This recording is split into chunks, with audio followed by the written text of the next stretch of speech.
Hey guys and welcome. Today I want to talk to you about pivot charts, which are a very useful tool in Excel to visualize your data very quickly. So let's go into Excel right now so I can show you what it's all about. So here we are in Excel, and as you can see I have a database which might be an extract from a software, and I have many prices and margins, and every row I have is a sale I've been doing in my different stores in different countries. So as we can see, I have 15,000 rows on this one, which are a lot to analyze. So I'm gonna make some pivot charts to visualize it. There is a step I'm skipping there. This is the data cleaning. I'm having clean data from the start, which never happens in real life. If you want to know more about this, I had a video about pivot tables where I'm talking about data cleaning a little bit, so you can know how you have proper data to start analyze. So let's get into it. The first thing I'm gonna do is insert a table. And as you can see, my table has headers, perfect. I have my whole table of data, which is ready to be analyzed. And from there, I'm gonna ask for inserts and go into pivot chart. He's taking my table one, the one I just made, and we're gonna analyze. I didn't talk a lot about my first table, but you have the category, the price, the margin, the percentage of margin on every sale, the country, the month, and the year of the sale. So the first one we're gonna do is an average of the percentage of sales. So here, when I press OK, I have a new sheet which is being created where I can see pivot charts field right here. This is what's going to allow me to manage all my fields and choose the data I want to see. So the first thing I'm going to check are my margins. I'm going to use the percentage of margins in my values, and I'm also using the categories right here. As you can see, a table is being automatically generated, which is going to be useful to play with the data. So as you can see, there is here a sum of margin, which is very illogical.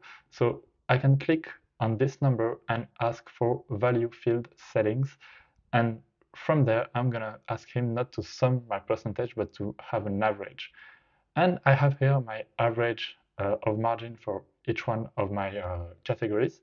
And I'm going to change the design of my pivot charts to maybe something more uh, like this. And in my table, I want to have, something in the right order. So I'm going to right click into my table and sort from smallest to largest. And here I have my margins per category.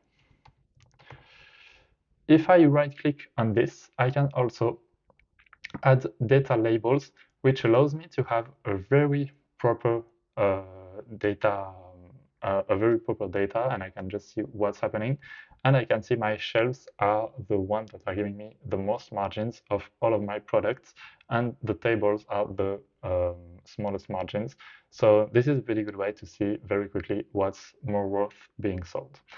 The next, we're gonna make several of those. So the next one, I'm gonna come back to my first database, press insert again, and then make a pivot chart. So I'm gonna press OK on this one. And what did I plan? I plan to put the sum of sales with the categories. So let's take price. So the price here is actually my sales. This is going to be a sum this time, and my category is going to be in the axis. I'm going to change it to something more like a pie chart, which is very, very visual for this one. And what I'm going to do is I want to have a percentage on this one. Here you can see you have several options up here, but only one option allows you to have both the percentage and also the name of the category. So I'm just gonna click on this one, even if it's very ugly, and I'm gonna then ask Excel to change the design. And as we can see, I'm keeping both the name of the category and the percentage, but you need to click on this one first, so Excel like stores it and keep it for later. And I'm gonna also sort them, so sort maybe from largest to smallest, for example. And it's a very, very clear chart that you have now, which are sales per category. And you have the percentage which are being automatic here with the price here on your table next to it. Let's go now to the third chart. So this is in my sheet here. Let's go back to insert and then slicer and not slicer, sorry, and then pivot chart.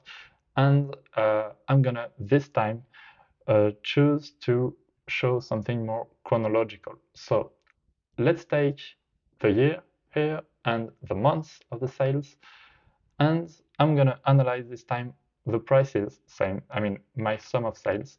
And as you can see, I have something which is pretty hard to read so far. I'm gonna maybe change it to a line like this. Here we go. And you have something which is being pretty much readable. But there is something I haven't talked about, which is a legend. It's a very, very useful thing to use, a very useful tool, because I can, for example, put my country into the legends. So just putting it there, and you have directly the sales depending on every country of every month of the years you have in your database. This is almost too much, but it's actually pretty clear that United States are selling the most, Italy are selling the less, and you can analyze data very easily and use this legend thing, which is very practical for this kind of projects.